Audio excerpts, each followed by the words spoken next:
Welcome back. All right, so an idea that I've had in my mind for years, years. Hockey players that would survive a Friday the 13th movie. I have also wanted to do a video on which ones I think would go first if it was a Friday the 13th movie. But I don't want to be defeatist in this, right? I want to get into which player from each team I think would have the best chance of surviving a Friday the 13th movie. And that's that. And so I don't know if this is going to get 10 views or 50 or 25, but we'll see. But it's something I want to do. I thought, hey, this is a fun idea. And again, I've had it for years. I've had this jersey for years. I got this from Geeky Jerseys. Because, of course, I have a Friday the 13th jersey, don't you? I have one as well for Nightmare on Elm Street because you got to have a Freddy Krueger jersey. So, yeah, let's go through Friday the 13th. I've got all the teams on the board. They're in a randomized order, and let's go through it.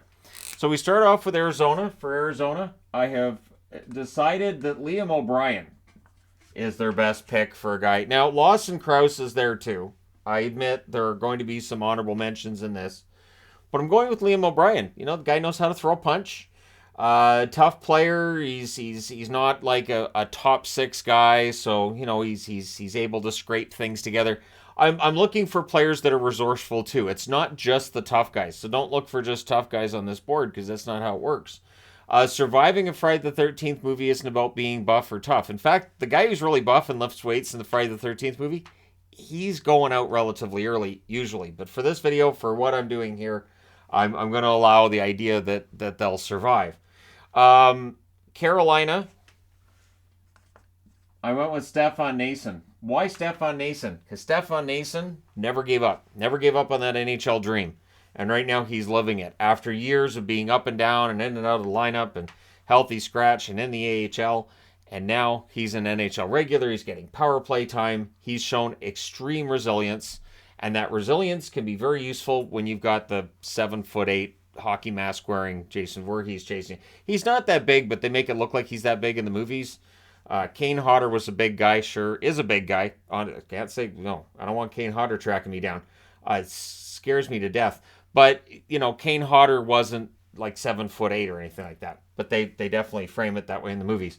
For Edmonton, I went with a recent addition to the team in Klim Kostin. I thought about Evander Kane, honestly. Kane's shown a lot of ability to come back and some resilience too. But Klim Kostin, just, you know, there's the combination, there's the skill, there's the toughness in his game as well. He's willing to drop the gloves if he needs to. Costin's been really impressive. He's impressing me as much as I didn't notice him in St. Louis. And I say that as a compliment to Kostin. I really didn't notice him when he was a Blue. It's impossible not to notice him when he's an Edmonton Oiler. So, yeah, Kostin would be my pick too. I did think about McDavid. McDavid can do everything. Yes, maybe McDavid would outrun him, which would not help Kostin in the case of a chase with Jason. I don't know how he catches up when he's walking, and I don't know why all of those woods make you trip and fall down every 5 feet, but here we are. LA. I went with, and honestly, let's go with Brendan Lemieux. He bites people. Come on, the guy's got a little bit. There's a little bit of crazy in Brendan Lemieux's game. The apple doesn't fall far from the tree. There was a little bit of crazy in Claude Lemieux's game as well. So I'm going to have to go with Brendan Lemieux from LA. It just it's the one because I'm looking through them like, well, you know, Drew Doughty kind of looks like a bear. He might be able to feel like, you know, just blend into the surroundings in the woods, but Lemieux bites people. He's a little bit. Even Jason might be, whoa, dude, seriously, you're taking this. You're biting people. What's wrong with you? So, Chicago. Yep, apple doesn't fall far from the tree here either. Domi. So we're going back a generation two. Max Domi. So the way I see it is that if you mess with Max Domi long enough, his dad's going to come out. I picture his dad coming out as kind of like the grizzled prospector type. But he'd be the guy that, you know, he might have a flask in one hand and a shovel in the other. But man, can he wield that shovel? And then Max Domi, of course, he's shown some resilience in his career as well. See, now I'm talking this through in my head and I'm going, man, I really want to make a Friday the 13th movie just using ex NHL players. It's never going to happen. Washington, Russian machine never breaks. He hits like a Mack truck. Like the thing with Ovechkin is we always talk about his goal scoring and it's great, but the hits are absolutely highlight reel. And I think if there's anybody in the NHL who might cause Jason to just turn around and run the other way, it might be Ovechkin. He doesn't age. He doesn't slow down. He's one of the scarier people on the list when you really think about it. Because, again, the goal scoring and the hitting, you're not supposed to be that good at both. For Boston, it was honestly difficult for me to come up with somebody for Boston. For all of the talk about the goons in Boston and how tough Boston is, they're not a team with goons or with particularly great toughness. So, I'm going with Pastrnak. Now, Pastrnak has some toughness to his game. He's also a very talented, very good, very smart player. And so with that, I went, he's intelligent. I wanted to put Marchand on the board, but in a Friday the 13th movie, Marchand is that frat boy type that's probably playing practical jokes throughout the movie, probably irritating, and probably doesn't make it to the final reel. So, yeah. Or he's the one that's like, I'll show him who's boss. He's not coming back. So, yeah, Pastrnak for Boston. For New Jersey,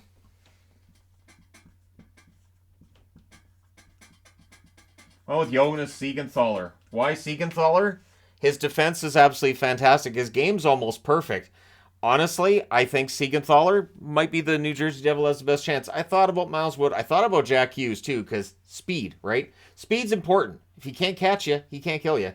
So, but I went with Siegenthaler. I thought, his defense, his blocking, his bravery out there, the amount of shot blocking he does. Yeah, I'll go with Siegenthaler.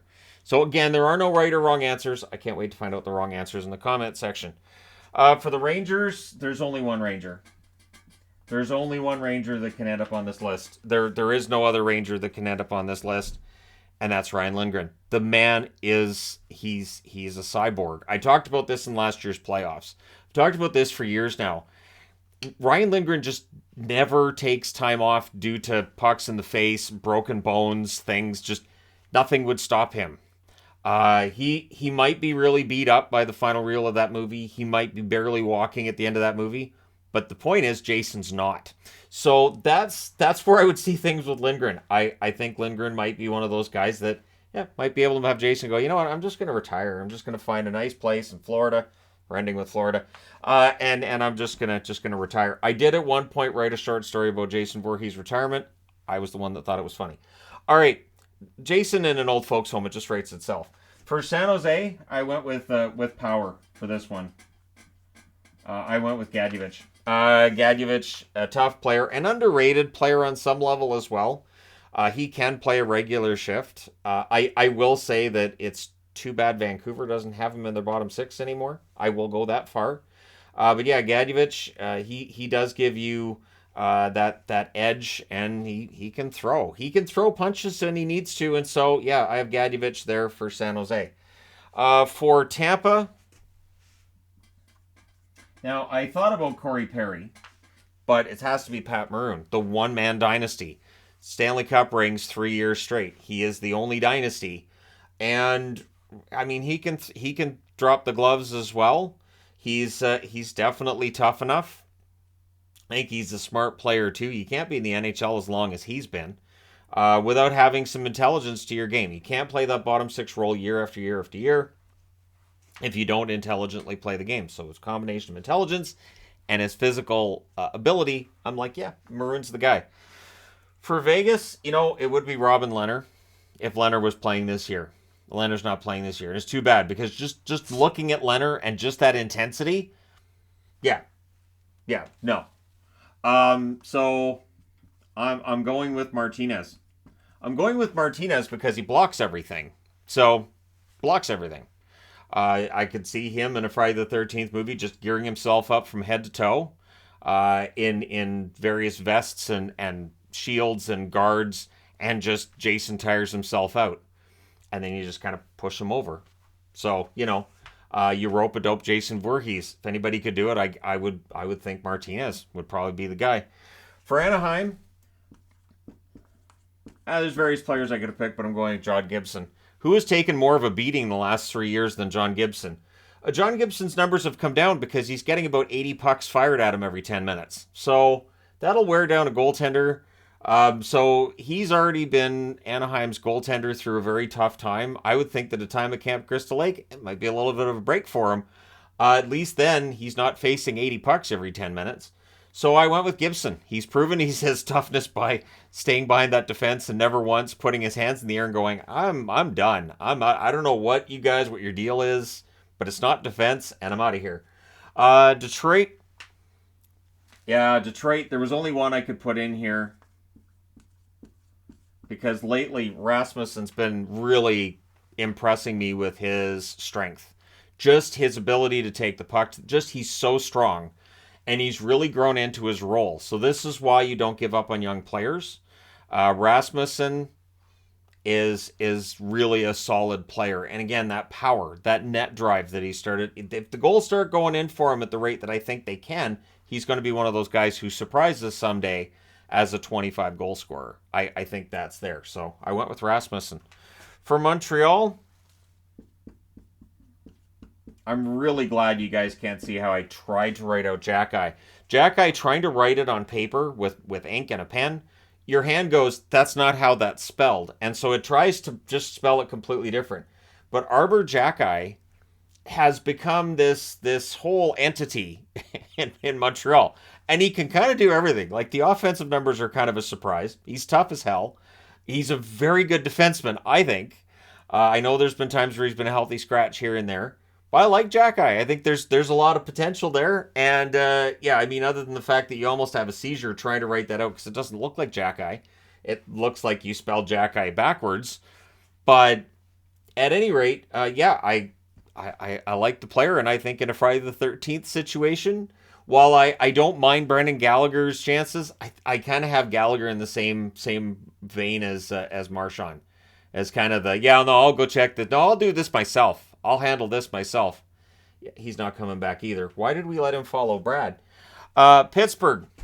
There's only one guy for Pittsburgh, and it's for completely different reasons than Ovechkin in Washington. So I went with Sidney Crosby.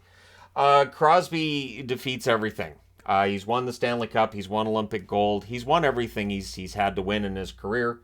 And he's even defeated major injuries in his career. And he has come back stronger every time. He doesn't age, much like Ovechkin. And so if there's anybody who could be that resilient, tough, and he's tougher than he gets credit for, yeah, I mean, I always see, though, he complains and whines all the time. Players do that. That's how that works, and that's how you end up getting calls a lot of the time. Now, if you complain too much, you're not going to get any calls, so you got to balance it out. But yeah, I couldn't pick anybody but Crosby. For Columbus, I went with toughness on this one. Matthew Olivier. I'm still surprised that Columbus picked him up, that he was actually moved. Olivier's the kind of guy I would love to see playing for a team I cheer for. He's got the toughness. He can play a regular shift as well. That's something you always have to throw in, as just to make it that it doesn't sound like he's just some guy who goes out there and punches and hits, and that there's nothing else to his game. Olivier can definitely play a regular shift in Columbus and did so in Nashville as well. I like Olivier, so he's on the board. Ottawa, I went with, and Ottawa was a tough one too, because I thought, well, Austin Watson's tough, but Brady Tkachuk. Now, here's the thing. I didn't put Matthew Tkachuk on the board. When it came to Florida, I went with somebody else.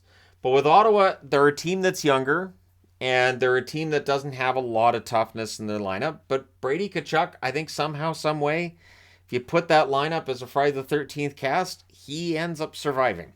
He ends up being the guy that survives. He might not be your favorite guy through the whole movie. He might aggravate you during parts of the movie, but I think he ends up being the guy that ends up winning it, right? So, yeah, Brady Tkachuk. For Seattle, and this was the first name I had last night when I thought of this, as Jamie Alexiak, Big Rig. Yeah, Alexiak, I think, would be the guy to come out of that. He's got that size, that toughness. The size is not something to be ignored here. Like, there are going to be smaller guys on the board, absolutely, which might make some people say, well, he's too small. He wouldn't survive a Jason attack, as if there's actually an unkillable guy out there that we're trying to measure these people against. It's not real. But, yeah, Alexiak in this scenario that doesn't exist, I think he'd do well. For Toronto was tough, not going to lie. Toronto is not a lineup made of guys who are really, really tough. And I thought of Wayne Simmons, and I thought, no. And going back to a couple other ones I've mentioned before,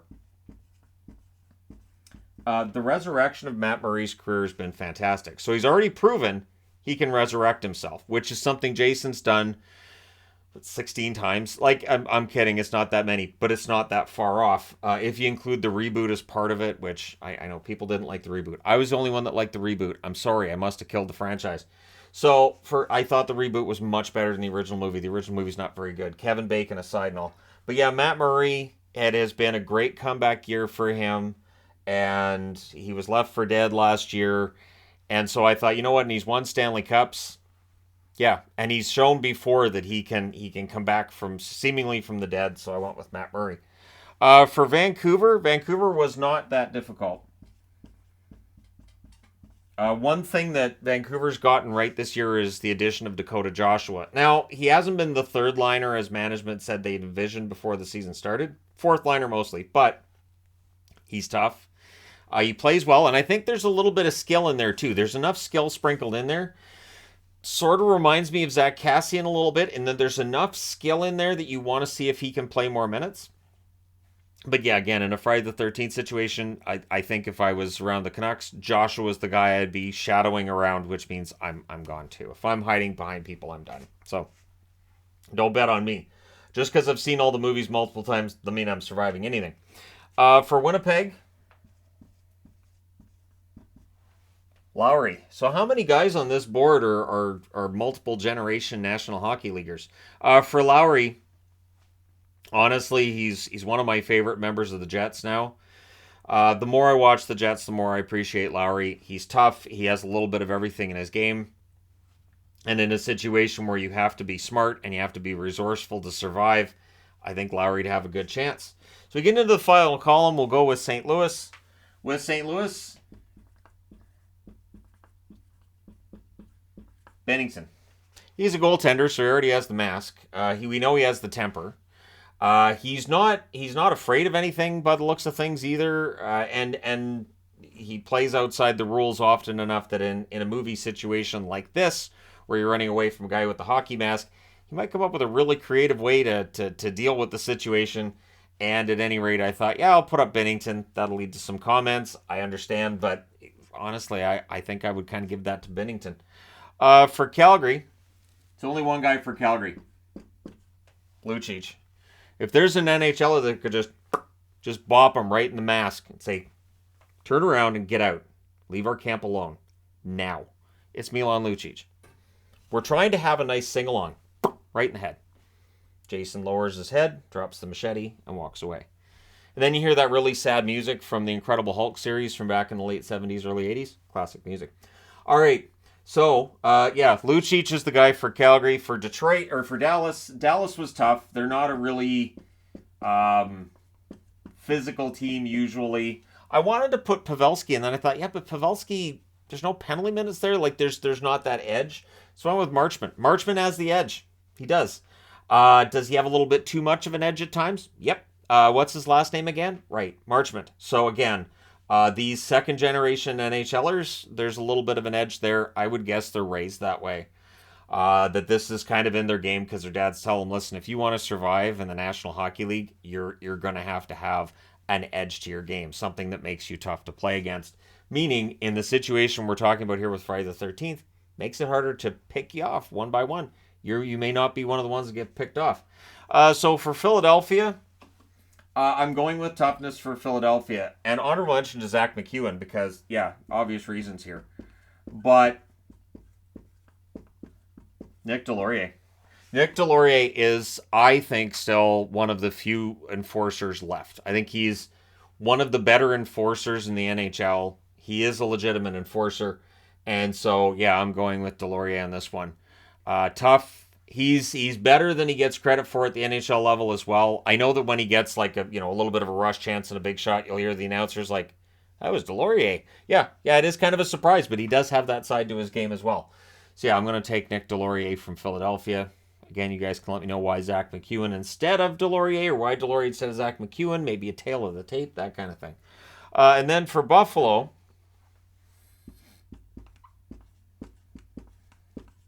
Craig Anderson's 41 years of age. He's still playing goal in the National Hockey League. Craig Anderson, his career was done 2 years ago. When Craig Anderson was signed by Buffalo, it was seen as a stopgap measure. Now he's into his second year in Buffalo. He has a decent record, decent numbers. He's shown that he can come back from the dead. Resurrection powers are important. So for Craig Anderson, just for everything he's been through over the last, say, 5 years, yeah, I would say if there's a survivor, it's Anderson. Colorado, I went with toughness with Colorado. I went with Curtis McDermott. McDermott, one of the tougher players in the National Hockey League.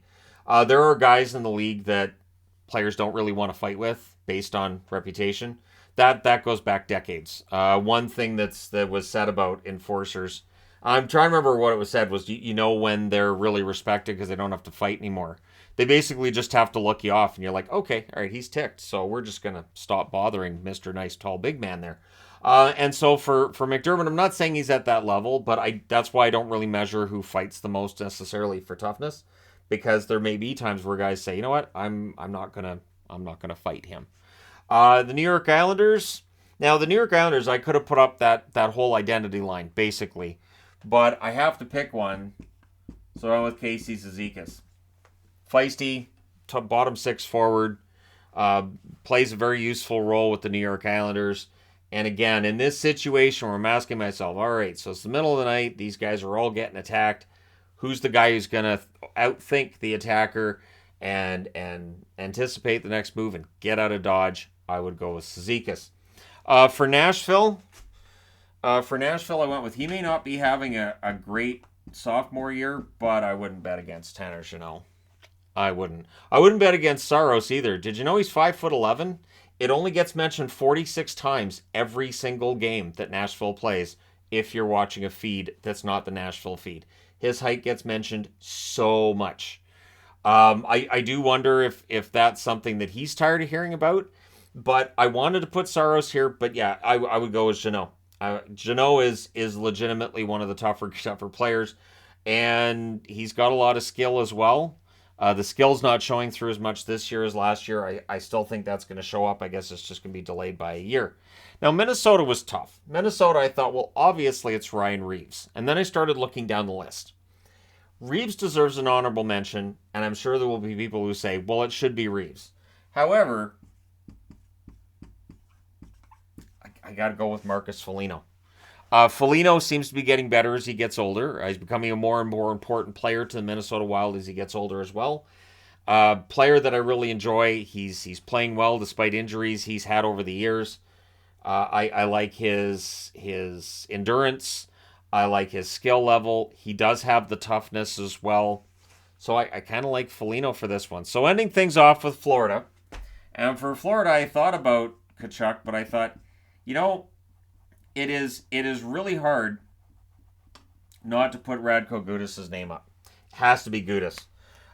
You just get a picture of Gudas and you go, yeah, all right, yeah, he can throw down. And then you watch the game and you're like, yeah, no, he can throw down, he can fight. Gudas would be the one that might survive. So I will say this, of the list of 32 on the board, which player do you think would have the best chance in a Friday the 13th scenario we're talking about here of being that survivor? Which one would you not want to bet against out of the 32? Or which player in the entire National Hockey League do you think has been overlooked on this board that you think would have the best chance of surviving this scenario that will never happen, but it's fun to discuss?